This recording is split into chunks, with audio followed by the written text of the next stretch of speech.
Salam semua.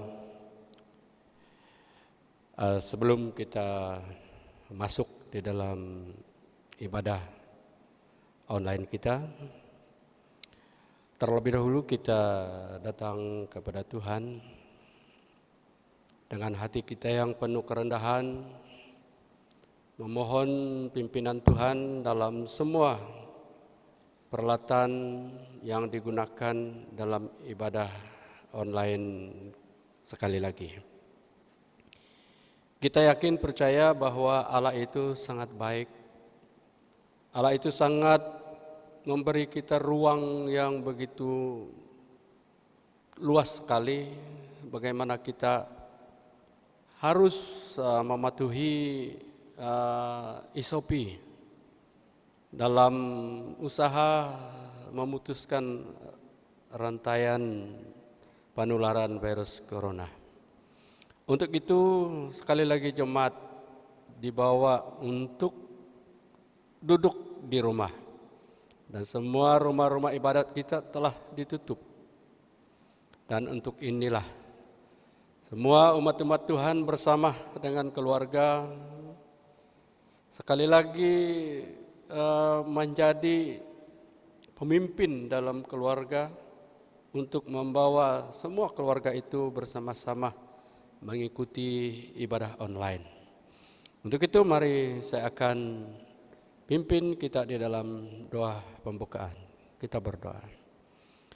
Segala pujian dan syukur ya Bapa di surga, kali lagi kami datang kepadamu dengan hati kami yang penuh kerendahan bagaimana Tuhan telah memimpin dan melindungi kami. Dan sehingga setakat ini kami masih bebas, masih mampu dan masih menjalani kehidupan kami seperti biasa. Terima kasih Bapa buat anugerah-Mu, terima kasih buat kasih-Mu bagi seluruh keluarga umat-umat yang percaya kepadamu. Sebentar ini Bapa kami mau masuk di dalam ibadah online kami, di mana seluruh umat-umat-Mu duduk di rumah bersama keluarga untuk mengikuti ibadah online pada minggu ini. Kami yakin dan percaya tanpa pimpinan-Mu, tanpa penyertaan-Mu, semua usaha ini tidak akan berjaya. Dan kami berdoa secara khususnya Bapa bagi semua peralatan yang kami pergunakan dalam ibadah online ini, agar berfungsi dengan baik supaya semua saluran, semua suara, semua apa yang akan disampaikan tidak ada yang terhalang, tidak ada yang terganggu, bahkan kami seluruh jemaat-Mu dapat mengikutinya dengan jelas dan kami dapat menikmati kehadiran Tuhan di dalam setiap keluarga umat-umat-Mu. Kami berdoa secara khususnya bagi seluruh jemaat ICIB Pekantenom secara khususnya maupun jemaat-jemaat yang berkesempatan mengikuti siaran ibadah online ini dimanapun berada. Biar Bapa di surga Engkau beri kami hati yang penuh sukacita dan keinginan untuk bersama-sama mengikuti ibadah ini sehingga selesai. Biar kemuliaan nama-Mu ya Bapa di surga akan dinikmati oleh seluruh keluarga. Kami juga berdoa Bapa secara khususnya bagi virus corona yang melanda seluruh negara maupun secara khususnya bagi negeri kami Sabah, khasnya bagi daerah kami Tenom.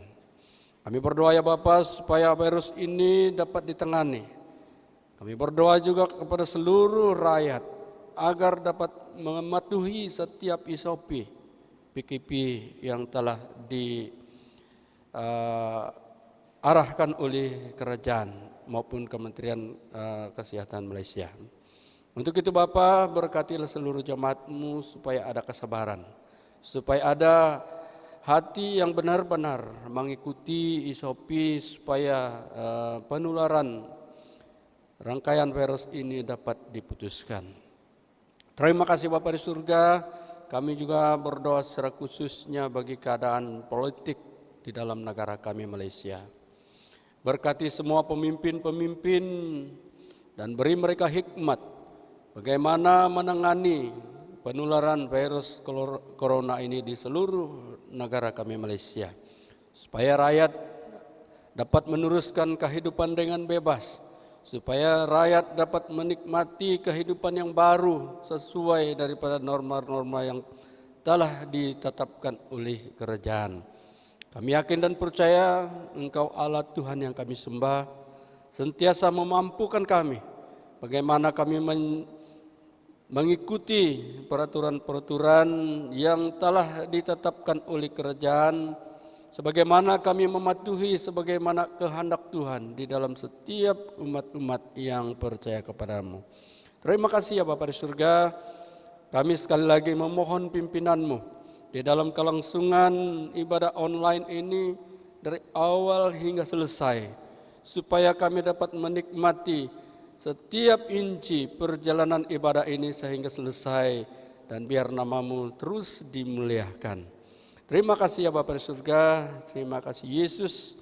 Ibadah online kami buka hanya di dalam nama Allah Bapa, Anak dan Roh Kudus. Kami sudah berdoa, memohon serta mengucap syukur semuanya. Haleluya. Amin. Shalom dan selamat pagi yang semua berada di rumah. Tiada yang dapat menghalang kita untuk memuji Tuhan walaupun kita berada di rumah. Dan kita bersyukur hingga ke hari ini Tuhan sangat baik dan sentiasa memberikan kita nafas yang baru. Dan kita sangat bersyukur kepada Tuhan. Mari kita angkatkan lagu ini. Terima kasih Tuhan.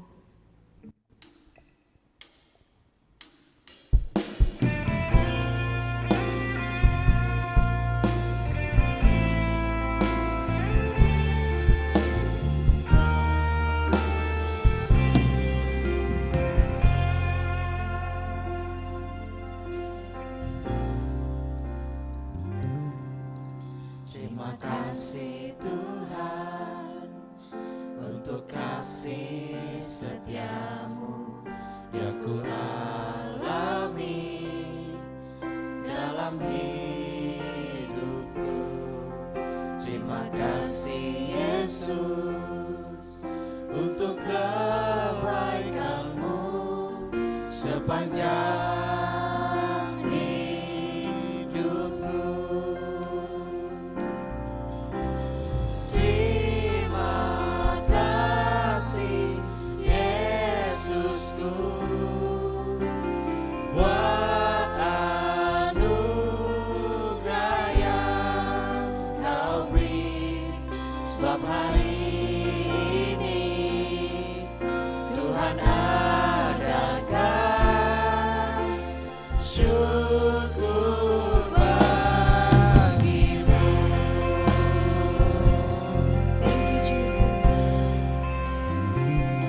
Jesus.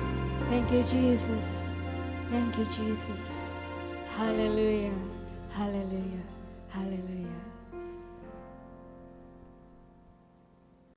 Haleluya, kita bersyukur pada Tuhan dan mari kita terus memuji dan memuliakan Tuhan, dan kalau boleh kita menari sama-sama dan memberi yang terbaik bagi Tuhan kita.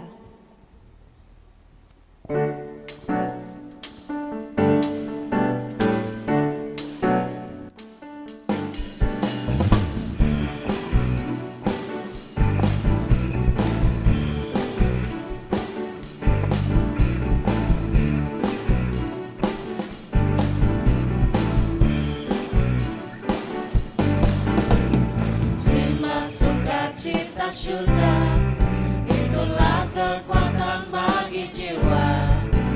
Ku dapat rasakan kasih-Nya di tengah badai yang bergelora. Terima sukacita surga, itulah kekuatan bagi jiwa. Ku dapat rasakan kasih-Nya, taklukkan badai yang bergelora.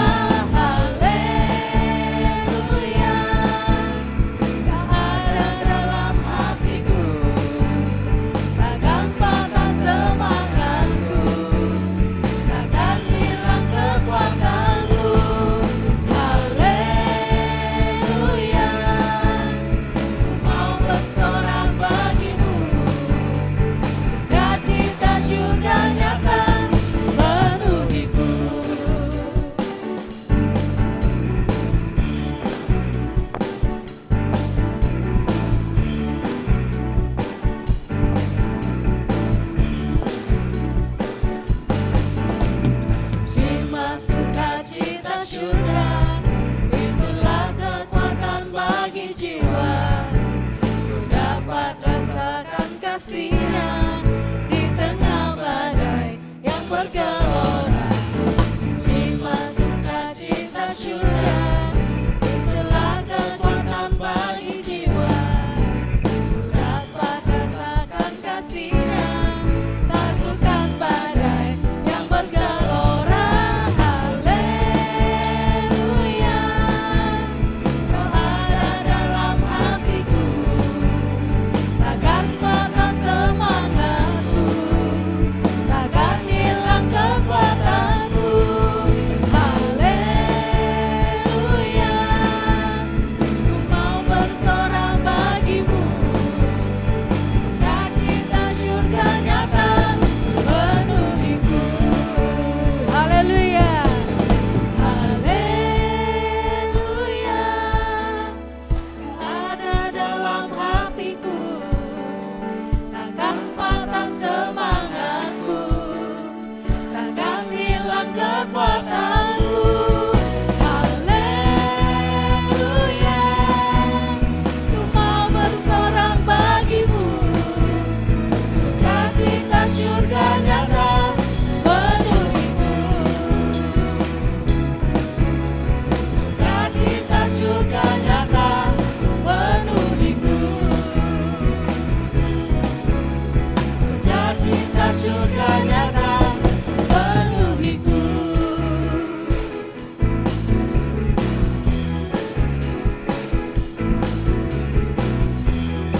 Mari kita terus memuji Tuhan.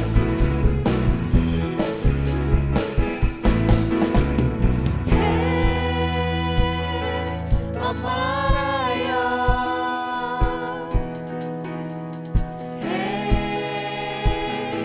Mama Raya,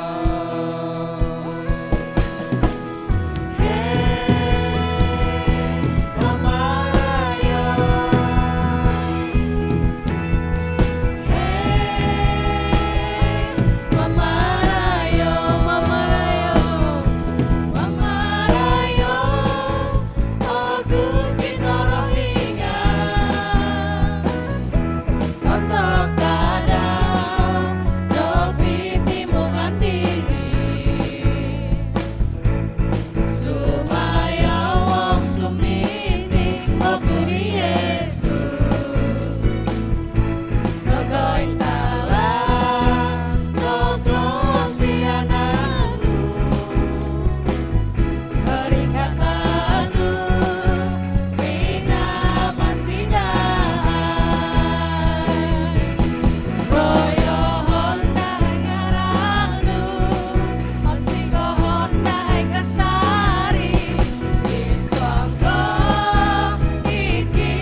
Sebelum kita mendengar firman Tuhan, mari kita angkat lagu ini sebagai satu doa kita.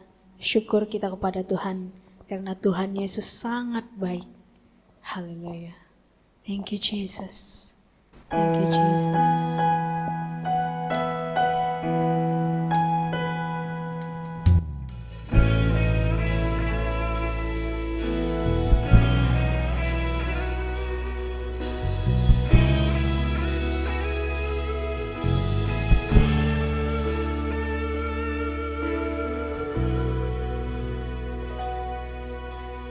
Bukan dengan kekuatanku, ku dapat jalani hidupku tanpa Tuhan yang di sampingku. Ku tak mampu sendiri. Engkaulah kuatku yang menopangku. Ku pandang wajah-Mu dan berseru, pertolonganku datang dari-Mu. Peganglah tanganku, jangan lepaskan. Kaulah harapan dalam hidupku.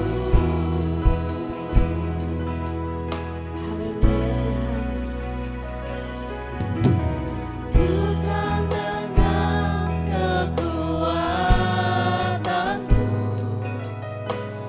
ku dapat jalani hidupku tanpa Tuhan yang di sampingku. Ku tak mampu sendiri. Engkaulah kuatku yang menopangku. Ku pandang wajah-Mu dan berseru, pertolonganku datang dari-Mu. Peganglah tanganku, jangan lepaskan. Kaulah harapan dalam hidupku.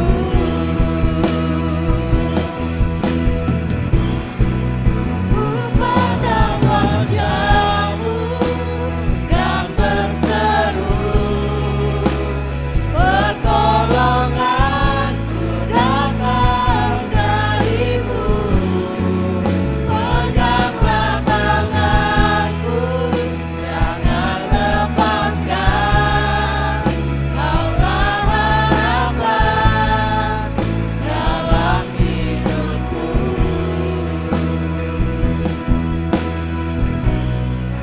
Ku pandang wajah-Mu dan berseru, pertolonganku datang dari-Mu.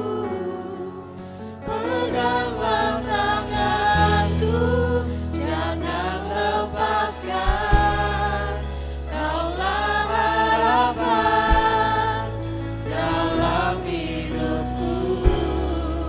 Kaulah harapan dalam hidupku. Kaulah harapan dalam hidupku.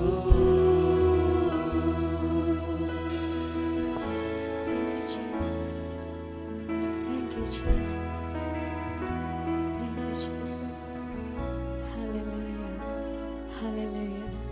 Haleluya.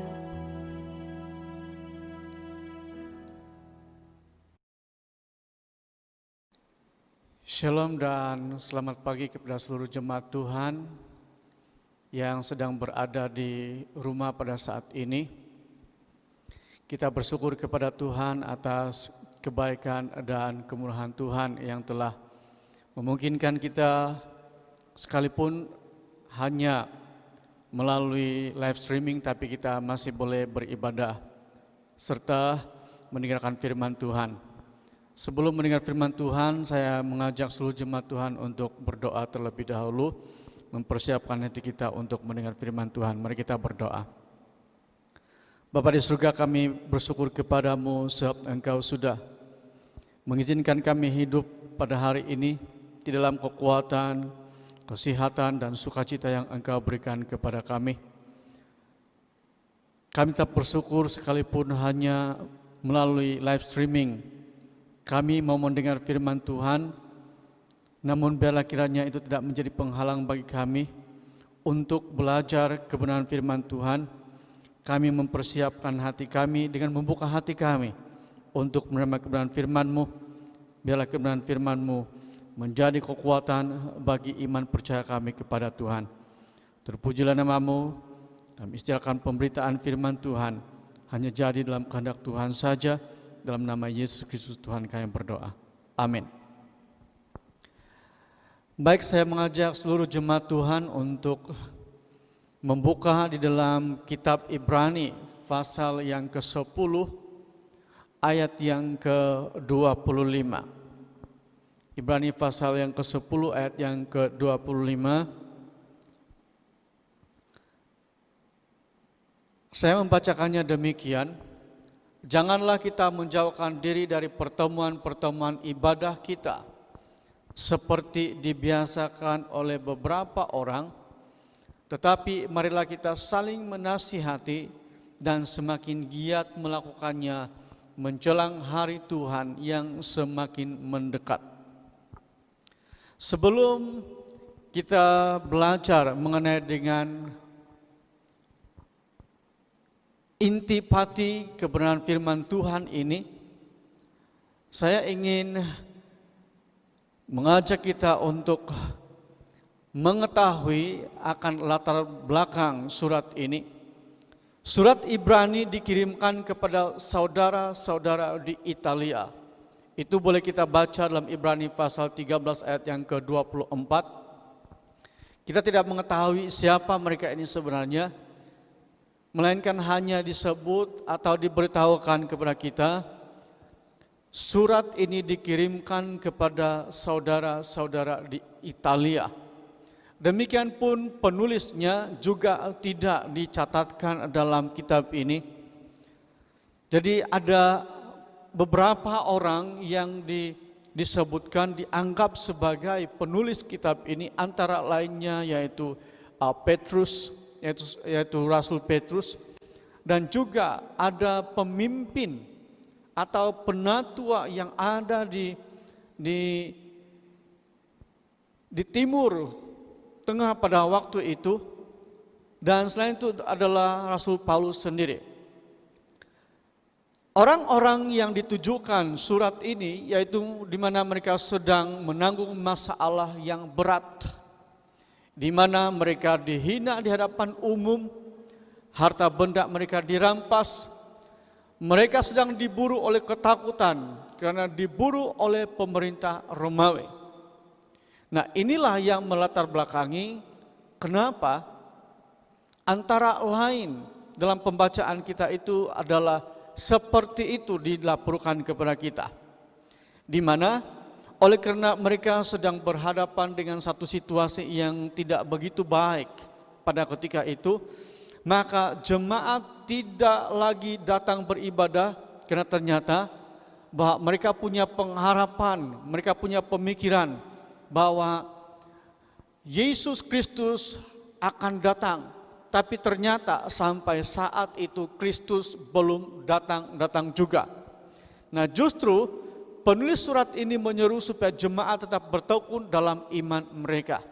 Karena mereka sudah dalam keadaan yang tidak kuat lagi berhadapan dengan situasi di mana mereka sedang dihina di hadapan umum, harta benda mereka dirampas, berarti mereka sedang dalam keadaan yang ditindas. Mereka diburu oleh ketakutan sebab pemerintah melalui tentara Romawi dikerahkan untuk memburu para jemaat Tuhan yang ada di Ibrani. Dalam surat Ibrani ini. Justru teks ini dimaksudkan untuk mendorong, mengingatkan dan menasihati supaya para jemaat di Italia pada waktu itu dan kita pada waktu ini untuk tetap bertekun dalam iman kepada Kristus Yesus. Nah, pada pagi hari ini mari kita belajar mengenai dengan satu tema, yaitu seruan bertekun. Beberapa hal penting mengenai seruan bertekun berdasarkan teks ini. Yang pertama ialah peringatan untuk bertekun. Dalam ayat ini disebutkan seperti yang sudah kita baca sebentar tadi, dikatakan, janganlah kita menjauhkan diri dari pertemuan-pertemuan ibadah kita seperti dibiasakan oleh beberapa orang, tetapi marilah kita saling menasihati dan semakin giat melakukannya menjelang hari Tuhan yang mendekat. Perkataan janganlah di sana sebenarnya memberikan makna mengenai dengan larangan dan peringatan. Larangan dan peringatan yang dimaksudkan ini adalah tentang beberapa hal, yaitu yang pertama, sikap. Berbicara tentang sikap inilah yang akan mendorong untuk bertindak atau melakukan sesuatu. Selain daripada itu juga, sikap jugalah yang akan menentukan seseorang itu sama ada dia melakukan atau menghindari daripada hal-hal yang tidak baik. Nah, daripada tulisan penulis Ibrani ini, dia mengatakan janganlah kita menjauhkan diri dari pertemuan-pertemuan ibadah. Perkataan menjauhkan diri ini sangat berkait rapat tentang sikap. Karena sikaplah yang membuatkan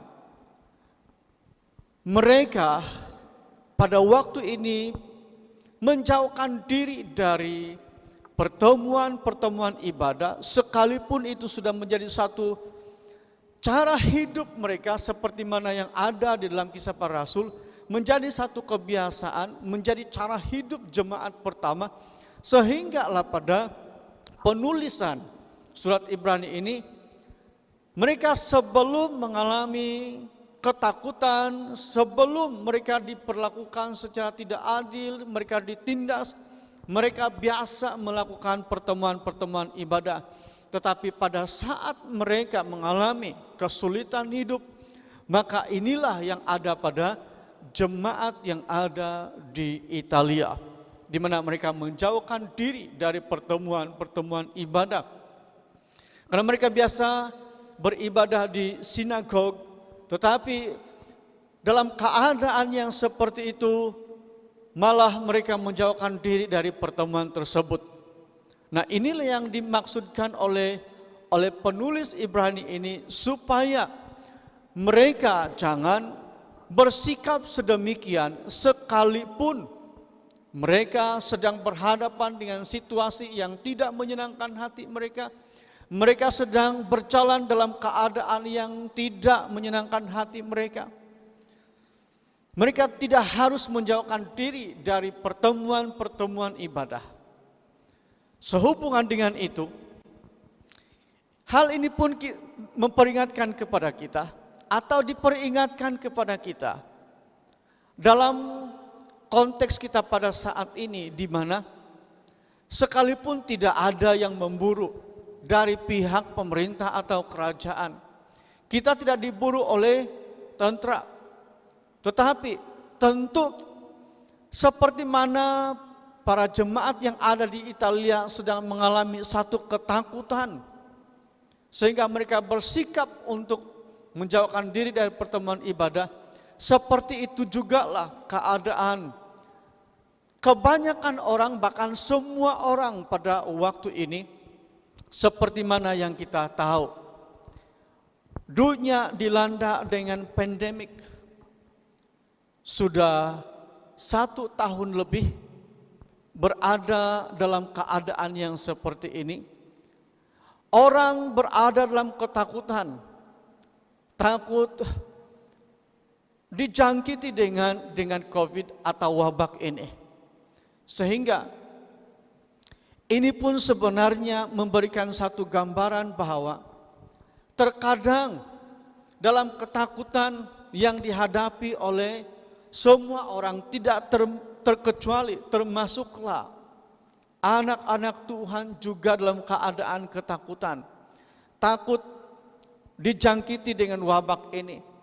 Sehingga keadaan ini pun ada sikap yang muncul dalam diri para jemaat Tuhan, selain daripada tetap mematuhi peraturan atau SOP yang dikenakan oleh kerajaan Malaysia, tetapi dalam waktu yang sama sekalipun telah dibenarkan untuk beribadah dalam kapasiti yang ditetapkan, namun ada jemaat Tuhan juga yang mengambil pendirian sekalipun mereka boleh datang ke gereja, tetapi mereka memilih untuk tidak beribadah di gereja karena ada ketakutan berhubung dengan jangkitan COVID ini. Tentu tidak bermaksud untuk meremehkan, tetapi mengamati keadaan ini sejak beberapa waktu, beberapa minggu, sejak bulan Maret lepas. Sehingga pada tahun ini ternyata ada sikap dari para umat Tuhan yang mengambil kesempatan walaupun sudah ada sedikit kebebasan, tapi memilih untuk tidak beribadah di gereja. Ada yang berkata, saya rindu sudah untuk datang ke gereja. Sudah lama tidak datang ke gereja. Tapi pada waktu sudah ada kesempatan untuk boleh beribadah di gereja, tetap memilih untuk tidak beribadah di gereja karena sudah lebih selesa berada di rumah. Nah, ini berkaitan dengan sikap. Dalam dua sikap ini, tentu kedua-duanya ada di dalam diri setiap orang. Sama ada memang jujur untuk jujur untuk beribadah atau jujur tidak beribadah. Nah, ini merupakan kenyataan yang tidak dapat dinafikan, tidak dapat ditolak, tidak dapat dibantah oleh semua orang yang bergelar anak Tuhan. Yang kedua, larangan dan peringatan tentang sikap dalam beribadah. Ibadah adalah tentang perkenanan Tuhan dan hubungan dengan Tuhan. Berarti ibadah itu merupakan satu hal yang agak istimewa, di mana apabila ada orang yang dapat beribadah, tentu itu berhubung kait dengan kekuatan, nafas hidup, kesehatan. Dan kalau ada kesehatan, semuanya karena perkenanan Tuhan. Namun dalam keberadaan setiap orang yang punya kesehatan, yang punya kemampuan secara fisikal, boleh beribadah. Tetapi kalau mereka tidak memilih untuk memiliki hubungan yang baik dengan Tuhan, mereka pun tidak dapat memaksimalkan sebaik mungkin perkenanan Tuhan itu, dan mereka tidak mau beribadah dengan Tuhan sebab mereka tidak punya hubungan dengan Tuhan. Oleh sebab itu, setiap orang harus memiliki sikap yang benar dalam beribadah. Ibadah tidak boleh dilepaskan, baik dalam keadaan baik maupun dalam keadaan buruk. Pemikiran sebahagian orang ialah terdiri dari dua keadaan, di mana pada waktu mereka mengalami keadaan yang buruk, justru mereka sungguh-sungguh mencari Tuhan. Sebaliknya dalam keadaan yang tidak baik, mereka melupakan Tuhan. Atau sebaliknya juga dalam keadaan yang tidak baik, mereka sungguh-sungguh mencari Tuhan, tapi dalam keadaan yang baik mereka tidak mencari Tuhan. Ini merupakan dua keadaan yang nyata ada dalam kehidupan umat Tuhan yang bergereja. Namun yang lebih parah lagi ialah di mana pada waktu dalam keadaan yang tidak baik, dalam keadaan yang baik pun tidak mencari Tuhan, apalagi dalam keadaan yang senang lenang tidak mencari Tuhan, itu merupakan keadaan yang lebih parah. Bapak Ibu saudara yang dikasihi dan mengasihi Tuhan, mari kita miliki sikap yang benar dalam beribadah kepada Tuhan, dengan sungguh-sungguh memiliki perspektif yang benar, di mana kalau kita dapat beribadah semuanya karena perkenanan Tuhan, dan itu pun menandakan bahwa kita punya hubungan yang baik dengan Tuhan. Apabila tidak memiliki hubungan yang baik dengan Tuhan, maka jauh sekali untuk mau menggunakan seluruh perkenanan Tuhan yang Tuhan berikan. Nafas hidup ini pun merupakan perkenanan Tuhan. Apa yang ada pada kita saat ini, yakni kekuatan, kesehatan, bahkan apa juga yang terkait dengan kekuatan dan kesehatan kita, yakni material yang membuatkan kita kuat, material yang membuatkan kita sehat. Sepertinya makanan itu merupakan penyediaan Tuhan untuk setiap orang. Itu merupakan keadilan, kemurahan, dan kebaikan Tuhan. Tetapi apabila setiap orang itu tidak memiliki hubungan dengan Tuhan secara baik, maka dia tidak pernah bersyukur tentang perkenanan Tuhan. Dia tidak sadar kalau semua yang dia miliki itu merupakan perkenanan Tuhan. Bapak Ibu saudara yang dikasihi dan mengasihi Tuhan, ini pun sebenarnya tidak lepas berkaitan dengan sikap setiap orang yang beribadah. Kalau saja orang tidak dapat memaksimalkan perkenanan Tuhan itu dalam hidup mereka, itu karena mereka tidak punya hubungan dengan Tuhan. Saya mau mengajak Bapak Ibu Saudara untuk berpikir sejenak dengan pertanyaan seperti ini. Berapa ramaikah di antara kita pada waktu beribadah hari Ahad khususnya, pada ketika kita sedang beribadah di rumah mengikuti live streaming, apakah kita punya sikap dengan pola pikir seperti ini? Saya beribadah di rumah dan beribadah di gereja. Kalau saya beribadah di gereja, saya harus menggunakan atau memakai pakaian yang bagus-bagus, yang baik-baik. Tapi kalau saya berada di rumah, beribadah di rumah, saya pakai seluar pendek atau pakaian yang biasa-biasa pun tidak apa-apa, sebab tidak ada yang melihat. Sebenarnya itu merupakan sikap dan pola pikir seseorang yang beribadah kepada Tuhan. Itu menunjukkan tentang sejauh mana kita memiliki pemahaman tentang hubungan kita dengan Tuhan. Tahukah kita, Tuhan itu adalah Tuhan di atas segala Tuhan. Dia adalah Raja di atas segala Raja. Kalau kita berhadapan dengan Raja, tentu saja kita akan mengenakan pakaian yang indah-indah. Kalau boleh pakaian yang sangat baru, yang mahal, yang berkilau-kilau kilatnya. Ini merupakan cara berpikir manusiawi kita. Apabila dengan raja atau dengan menteri, kita berusaha sebaik mungkin untuk mengenakan pakaian yang baik.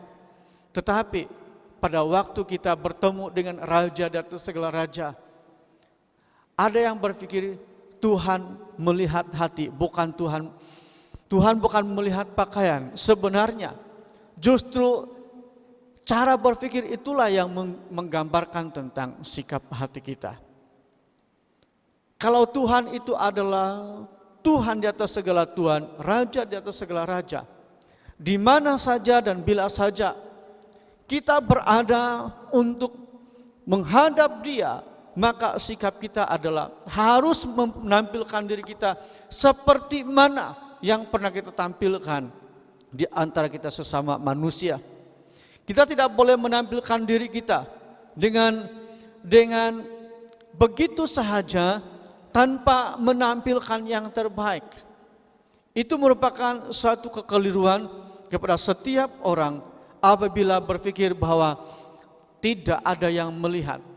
Ingatlah bahwa kita sedang bertemu dengan Raja di atas segala Raja. Kita harus dan patut untuk memberikan yang terbaik kepada Dia sebagai Raja di atas segala Raja. Ingatlah bahwa pertemuan kita dengan Tuhan tidak terbatas dengan tempat dan keadaan kita. Jadi marilah kita memiliki sikap yang benar dalam beribadah sebagai satu cara kita untuk memaksimalkan perkenanan Tuhan dan menyatakan bahwa kita memiliki hubungan yang baik dengan Tuhan. Yang kedua, hal yang kedua berkaitan dengan seruan untuk bertekun ialah ajakan untuk bertekun. Dalam ayat ini kita sudah membaca sebentar tadi, seperti dibiasakan oleh beberapa orang, tetapi marilah kita saling menasihati dan semakin giat melakukannya menjelang hari Tuhan yang mendekat. Yang kedua ialah ajakan untuk bertekun. Perkataan marilah itu berarti satu ajakan secara sopan dengan tujuan baik. Ajakan tentang apa? Ajakan untuk saling menasihati. Sebagai umat Tuhan yang bergereja, sebagai pengikut Tuhan, kita ada tanggung jawab untuk saling menasihati satu dengan yang lain. Sebagai umat Tuhan yang dipersatukan dalam Kristus Yesus, kita diperingatkan untuk saling menasihati dengan maksud supaya kita dapat membangun satu dengan yang lain. Untuk dapat membangun satu dengan yang lain, maka kita harus memberikan nasihat yang membangun dan secara membangun. Ada orang seperti ini. Dia bermaksud untuk menasihat, tetapi nasihat itu tidak membangun. Cara untuk menasihati pun tidak tepat. Sehingga nasihat itu yang sepatutnya baik dan patut untuk diterima, tetapi oleh karena cara untuk menasihati itu tidak dapat diterima sesuai dengan kehidupan sebagai umat Tuhan yang bergereja, sangat penting untuk kita memiliki cara menasihati yang dapat diterima secara akal, dapat diterima dengan hati yang bersih. Ada orang yang menasihati tapi punya sikap yang tidak benar, sehingga penyampaian nasihat itu tidak dapat diterima.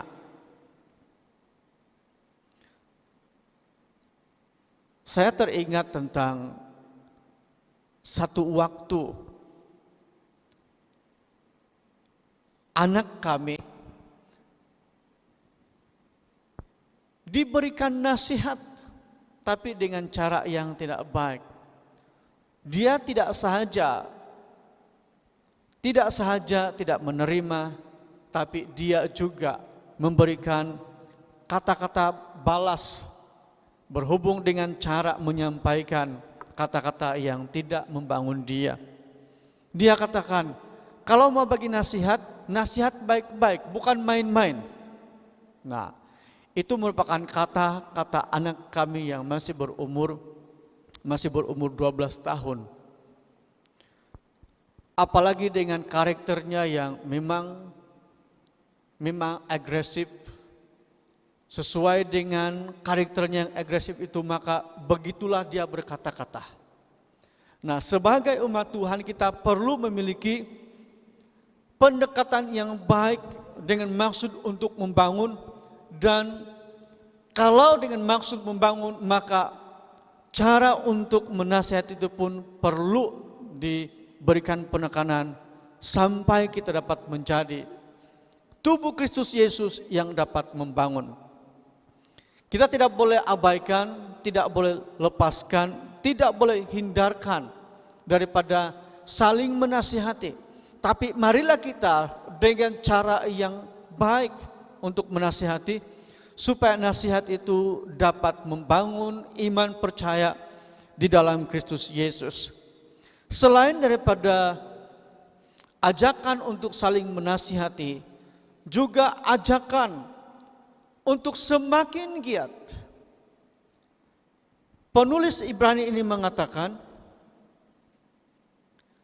tetapi marilah kita saling menasihati dan semakin giat melakukannya. Apa yang dimaksud dengan semakin giat melakukannya? Semakin giat untuk melakukan ibadah di hadapan Tuhan. Nah, ini memperingatkan kepada kita bahwa betapa pentingnya tentang ibadah itu, sehingga ditekankan oleh penulis Ibrani ini. Tentulah dia pernah mendengar pengajaran-pengajaran daripada para rasul mengenai dengan ketekunan beribadah, dan itulah yang diwariskan dari pengajaran Yesus Kristus. Sehubungan dengan semakin giat untuk beribadah ini, tentu dalam keadaan sekarang ini tidak ada banyak kegiatan yang dapat dilakukan. Paling tidak pun hanya beribadah pada hari Ahad sahaja. Tetapi itu bukan bermakna di dalam keterbatasan untuk beribadah bersama-sama. Tidak berarti secara pribadi meninggalkan kegiatan kita seperti sebelum ini.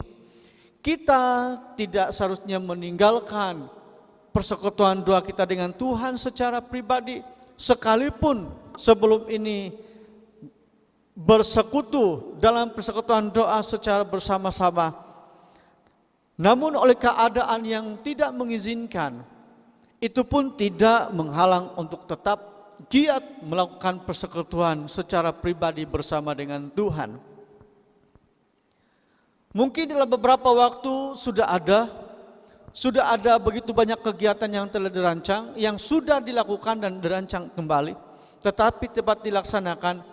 Janganlah kita jadikan keadaan yang ada sekarang ini sebagai satu alasan untuk tidak giat melakukan, karena itu sangat berhubungan dengan hubungan kita dengan Tuhan secara pribadi. Jangan beri ruang kemalasan dan kelemahan yang memanipulasi iman. Dalam keadaan yang seperti ini, di tengah-tengah pandemik yang semakin mengganas, sebenarnya ada begitu banyak ruang dan begitu besar risiko kepada setiap umat Tuhan terjadinya ruang kemalasan untuk bersekutu dengan Tuhan, untuk tetap giat melakukan seperti yang pernah dilakukan. Janganlah kita melupakan, mengabaikan apa yang pernah kita lakukan, pernah kita lalui. Tetaplah giat. Giat itu bermaksud tetap rajin, tetap tekun untuk melakukan hal-hal yang sama. Dan justru sebenarnya ini merupakan pengukur kepada kita, apakah kita tetap memiliki semangat yang kuat untuk tetap melakukan kegiatan seperti yang pernah dilakukan, atau sebaliknya kemalasan merupakan satu musuh dalam kehidupan orang beriman kepada Tuhan. Apabila ada sikap yang malas, maka itu akan membuka pintu yang besar terhadap kelemahan iman percaya kita.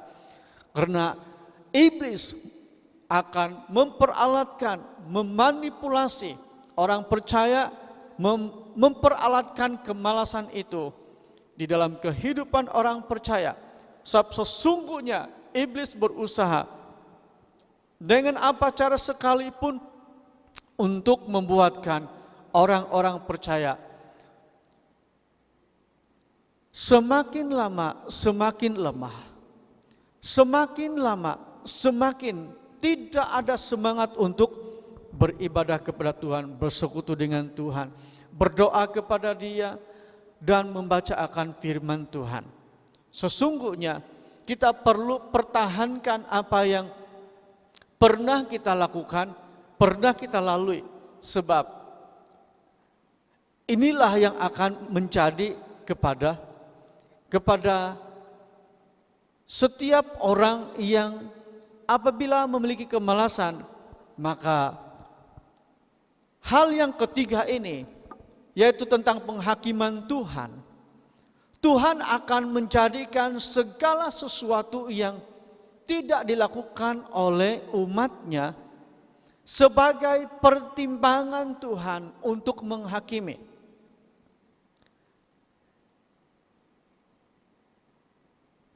Alkitab memperingatkan kepada kita bahwa akan datang waktunya Tuhan akan membuat penghakiman.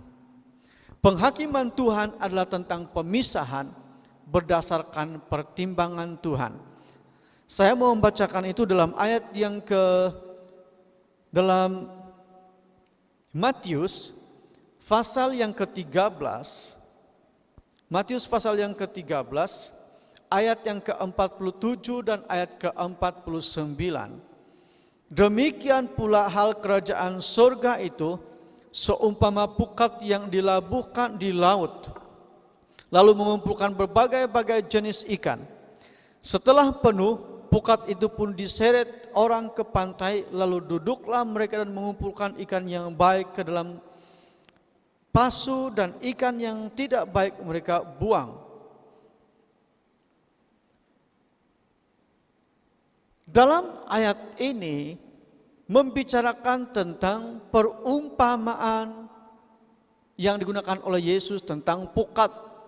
Dan kalau kita perhatikan bahwa pada akhirnya setelah ada ikan yang diperoleh oleh sang pemukat atau sang nelayan, dia akan memilih mana ikan yang baik, mana ikan yang tidak baik. Sama halnya dengan kita. Secara umumnya kita adalah jemaat Tuhan, kita adalah umat Tuhan. Tetapi kita punya level-level tertentu, kita punya quality tertentu, masing-masing dengan quality-nya, masing-masing dengan levelnya, tingkat beriman. Apabila setiap orang mempunyai level iman atau tingkat beriman, apabila dia tidak memaksimalkan hidupnya di hadapan Tuhan, dan Tuhan dapati bahwa ada hal-hal yang dia tidak lakukan, sedangkan dia tahu bahwa ini yang harus dia lakukan, tapi dia tidak melakukan. Ingatlah bahwa itu merupakan dasar pertimbangan Tuhan untuk membuat penghakiman. Dia akan memisahkan antara yang baik dan yang tidak baik. Jadi selama kita dalam keadaan yang seperti sekarang ini pun, janganlah kita mengurangi quality iman kita di depan Tuhan, sebab lambat atau cepat kedatangan Tuhan, pasti kita akan dihakimi sesuai dengan keadaan hidup kita. Penghakiman Tuhan itu pun dinyatakan di dalam Daniel 5 ayat yang ke-25 sampai pada ayat yang ke-27. Saya membacakannya. Dikatakan seperti ini. Maka inilah tulisan yang tertulis itu, mene mene tekel ufarsin. Dan inilah makna perkataan itu. Mene, masa pemerintahan Tuhanku dihitung oleh Allah dan telah diakhiri. Tekel, Tuanku ditimbang dengan neraca dan dapat terlalu ringan.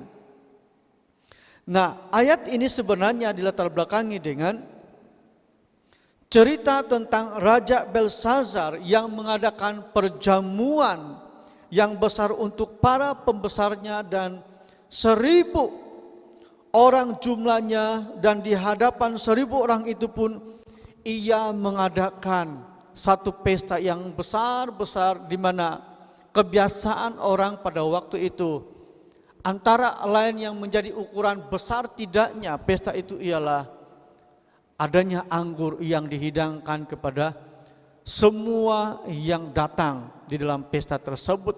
Dan itulah yang dilakukan oleh Raja Belsazar, yaitu anak kepada Raja Nebukadnezar yang mewarisi kerajaan di Babel pada waktu itu. Nah, pada waktu Raja Belsazar mengadakan pesta yang begitu besar-besar, dia telah melakukan satu kesalahan yang begitu besar, di mana dia menggunakan peralatan yang ada di rumah Tuhan. Dia telah menajiskan semua peralatan yang ada di rumah Tuhan untuk menyukakan, menyenangkan hatinya sendiri. Lalu pada waktu itu ternyata murka Allah datang. Dia diperlihatkan ada satu tangan yang menulis di dinding, dan tulisan itu tidak difahami, sehingga dia terpaksa mencari Daniel.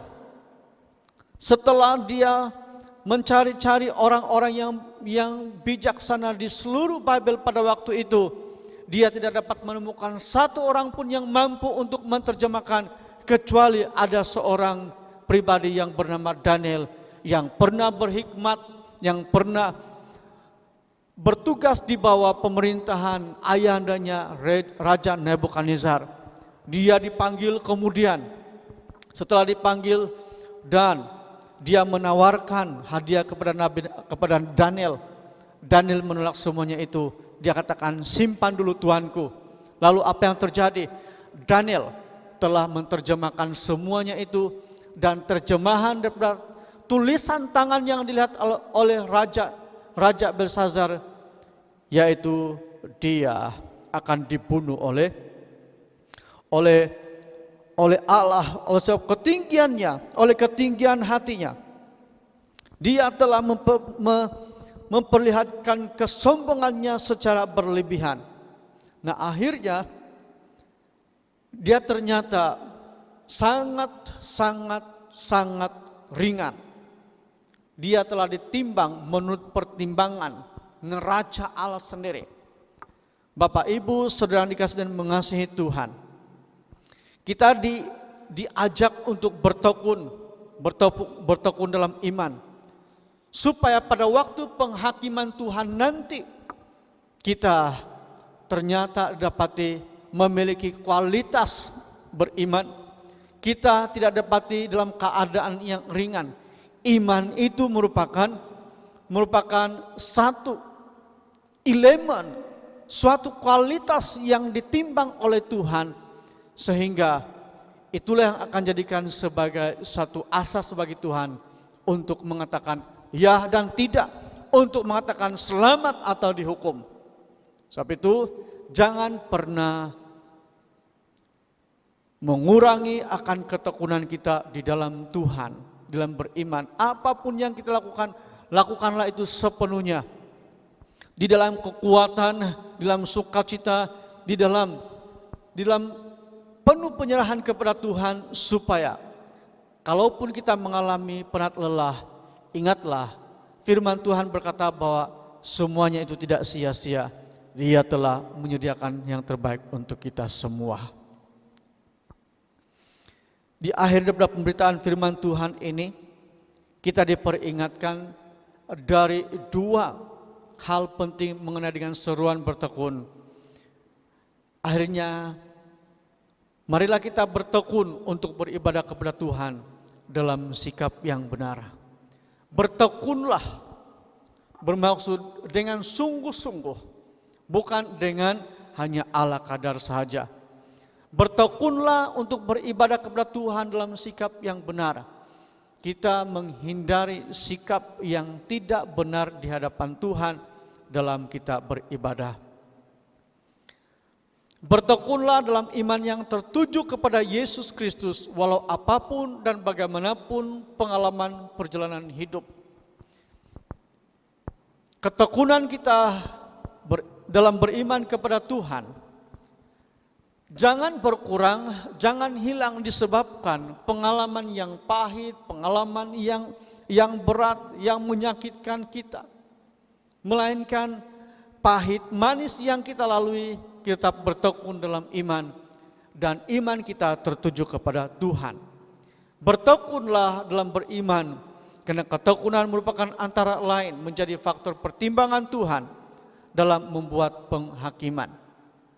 Jangan kurangi ketekunan kita, jangan hilangkan ketekunan kita, karena itu merupakan salah satu faktor yang Tuhan jadikan sebagai pertimbangan untuk membuat penghakiman.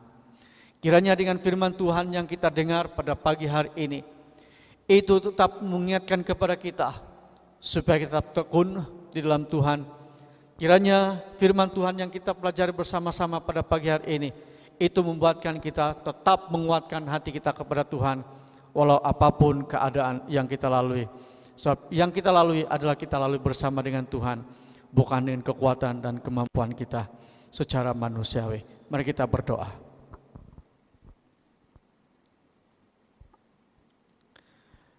Bapa di surga, kami bersyukur kepadamu sebab Engkau sudah mengajar kami dari kebenaran firman-Mu, di mana kami diperingatkan tentang bertekun di dalam Tuhan. Bertekun di dalam Engkau tidak harus dikurangi, tidak harus diabaikan, apalagi dihilangkan. Kami harus menekuni akan seruan panggilan menuju ke surga yang Tuhan sudah tetapkan kepada setiap orang yang bersungguh-sungguh di dalam Tuhan. Setiap yang sudah mendengar firman Tuhan pada pagi hari ini, biarlah kiranya Engkau menguatkan hati kami bersama-sama. Kami tetap kuat bersama dengan Tuhan, kami tidak akan goyah walau apapun yang kami lalui. Sebab kami sungguh sadar dan tahu, bersama dengan Tuhan kami mampu untuk melalui semuanya. Kami ada pembela, dan pembela kami ada merupakan jaminan yang sungguh pasti, yakni Kristus Yesus yang merupakan pembela dan jaminan kami.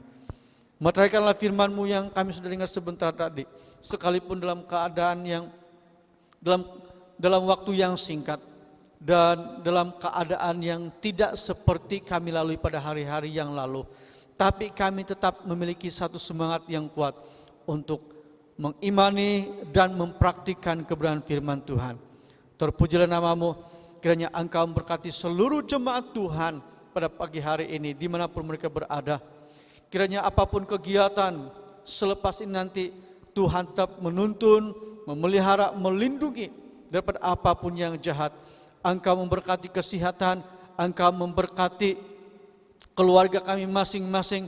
Engkau berkati apapun yang diusahakan supaya diberkati Tuhan dan berhasil.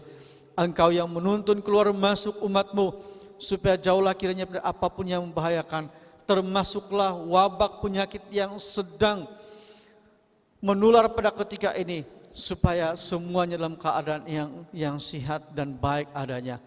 Terima kasih ya Tuhan, kiranya Engkau berkati seluruh yang terlibat dalam memungkinkan ibadah raya kami berlangsung dalam keadaan yang baik.